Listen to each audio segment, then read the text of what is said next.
You know what? I'm gonna say this now. This review was not as planned, but it works. It's still beautiful, so enjoy.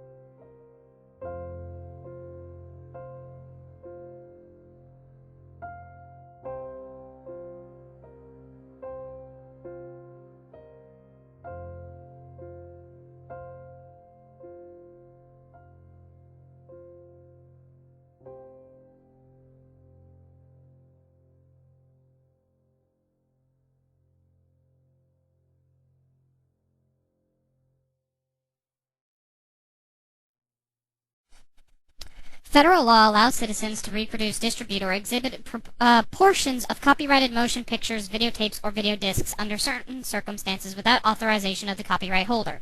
This infringement of copyright is called fair use, and is allowed for purposes of criticism, news reporting, teaching, and parody. This means you! Oh boy, oh boy, oh boy, do I have a treat for you guys today. Today's review is a very special one, as today I have a special guest. A first for the series. You guys remember Boonslayer, right? Come on in, Boon. Why did you do this to me? Seriously, what did I do to deserve this? Do I owe you money or something? Just why?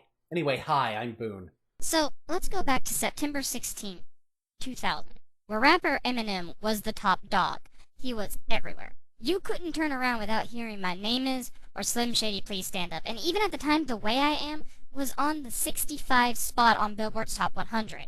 Fox saw how big Marshall's success was and decided to make a bunch of shorts that aired on television about the adventures of Marshall and his pals called The Slim Shady Show, which was an absolute abysmal piece of trash that was recently brought back to my attention, thanks to Ask.fm. So, let us dive into The Party Crashers, featuring Boonslayer. Okay, let's get this over with so that I can go back to pretending this never existed. Shall we start with the incredibly lazy opening? Sure. You want to describe it, or should I? Well, what's to describe, really? Just put the text Slim Shady on the screen over and over again, while you play incredibly unfitting 50s or 60s style theme song, and don't forget to have badly animated and poorly drawn Slim running across the screen for no reason! Stab my eyes out with a staple gun. Perhaps later. For now, we start the episode off with 5 generic characters talking about how they lost a basketball game. Don't worry. If we learn any of their names, we won't know shit about them. And oh my god, that animation. Like I said, staple gun. Right in the eyes. Also, yeah, you might not realize this, but the small blonde guy is supposed to be Marshall Mathers. Yeah, I didn't realize that either. That animation could only be worse if it were 12-ounce mouse. And the acting. Oh boy, the acting.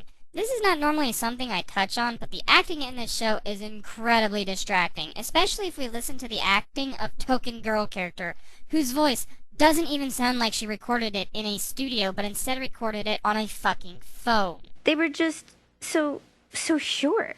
To be fair, they probably were going to take the performance seriously until they realized that they were going to be on the Slim Shady show. Seriously, who thought this was a good idea in the first place? Fox Network did. Pay attention.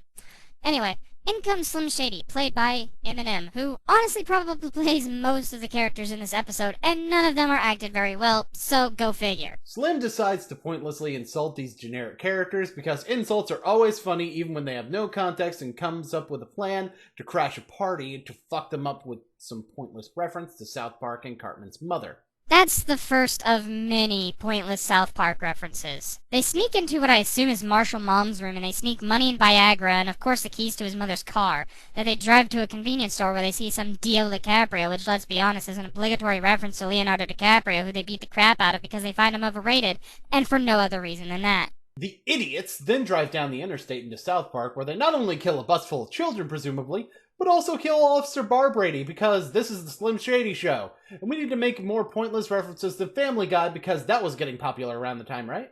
The gang bursts into Cartman's house and offers the Viagra and some laxatives that we never saw Slim obtain, just going to assume it was at the liquor store, and then he tries to get Marshall laid by Wendy Testaburger, who we hear absolutely no dialogue from, probably for the better.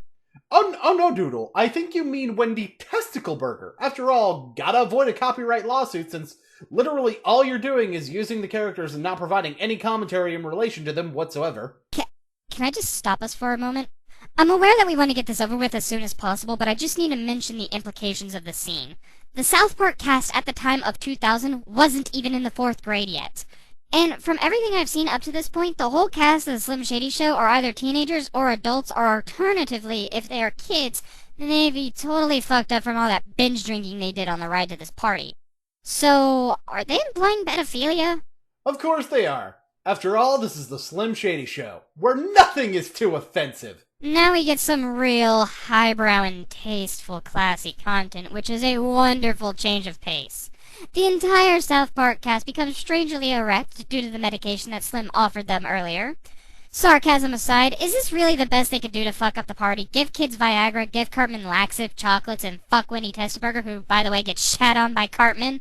No, because the Slim Shady gang kick the shit out of the erect children and head back to their house, kidnapping Kenny, which gives them an excuse to do the "you killed Kenny" joke, and the episode ends on that note, thankfully. If this isn't the worst thing I will review this year, it'll be close. This is absolutely atrocious. The story, if you can call what happened that, was half-assedly put together with absolutely no care in the world. We don't get to know these characters, and it feels a lot like Dreamland in that it was barely touched on and it was only made due to a popular celebrity having their name in it. And they don't even use their celebrity correctly. You have Eminem, who was a hot shit rapper in those times. Have him actually perform something. I think I know when Eminem started doing all those drugs that made everything he does absolutely terrible. It was right before recording this shit. I mean, really, how dumb does this show have to be? It's a perfect example of why adult cartoons rarely work. All they really do is include childish jokes, or in this case, non-jokes, that are seen as adult because they involve sex or violence. And that is that. You've done your first cartoon review. How do you feel? This is why I don't review animation. The worst of the pop charts is fucking Mozart compared to this shit. Be glad it was only this once. Or was it? Thank you guys so much for watching this review. If you guys liked it, give it a thumbs up. If you guys want to see more, hit that subscribe button. And don't forget, there's a link below to a Facebook page that you guys can follow. Take care.